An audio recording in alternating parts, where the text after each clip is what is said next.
Không phải dạng vừa đâu. Now you're going to die. Nghe tin đồn rằng hồ nước này có phép lạ.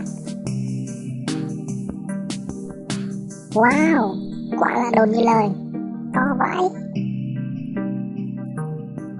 Sư muội, tắm hồ nước này hai họ sẽ to lên nè.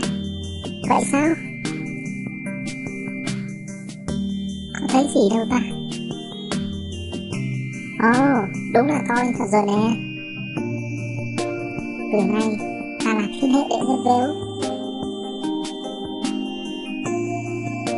Ơ kìa, sao lại khóc? Vếu to thế cơ mà.